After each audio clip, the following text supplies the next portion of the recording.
HM news और मैं हूं आपके साथ पूजा शुक्ला। ये बढ़ते हैं आज के खबर की ओर। महाराष्ट्र और बिहार की सियासत नई करवट ले रही है। एक दौर में जो कभी दोस्त थे वो अब सियासी दुश्मन बन चुके हैं और जिनके बीच 36 के आंकड़े थे अब वो ही कदम से कदम मिलाकर चल रहे हैं। उद्धव ठाकरे के खिलाफ बगावत का झंडा उठाने वाले एकनाथ शिंदे बीजेपी के साथ मिलकर सत्ता पर काबिज हो गए तो उद्धव के बेटे आदित्य ठाकरे पार्टी को दोबारा से मजबूत करने में जुट गए। ऐसे ही बिहार में नीतीश कुमार बीजेपी के साथ गठबंधन तोड़कर महागठबंधन में वापस कर गए।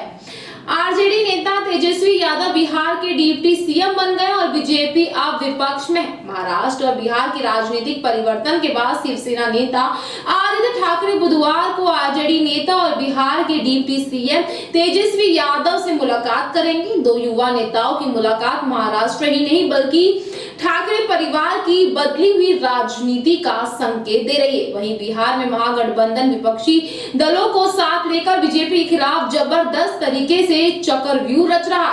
आदित्य ठाकरे तेजस्वी यादव से ऐसे समय में पटना मिलने पहुंचे हैं जब शिवसेना दो गुटों में बढ़ चुकी है और महानगर पालिका बीएमसी चुनाव सिर पर है। बीएमसी पर 3 दशक से काबिज शिवसेना को बेदखल करने के लिए बीजेपी शिंदे गुट एकजुट है।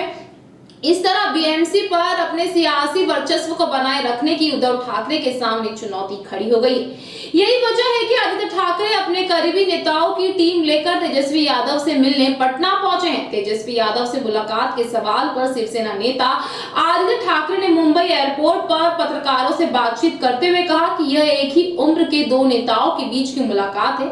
हमने कई बार फोन पर बात की है लेकिन आज व्यक्तिगत मुलाकात होगी। आदित्य भले ही इसे निजी मुलाकात बता रहे हो लेकिन राजनीतिक विश्लेषक महाराष्ट्र की बदली सियासत और शिवसेना को दोबारा से मजबूत करने के नजरिए से देख रहे हैं।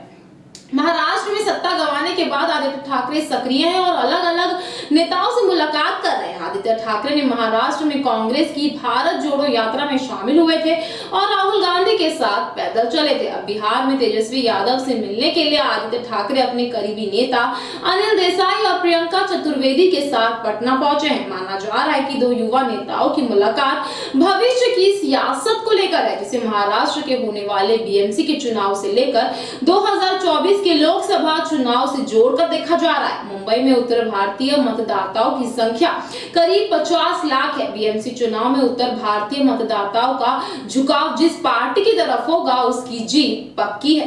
मुंबई की करीब 60 पार्षद सीटों पर उत्तर भारतीय वोटर निर्णायक भूमिका में 2017 बीएमसी चुनाव में बीजेपी और शिवसेना अलग अलग लड़ी थी जिसमें बीजेपी ने जबरदस्त टक्कर दी थी।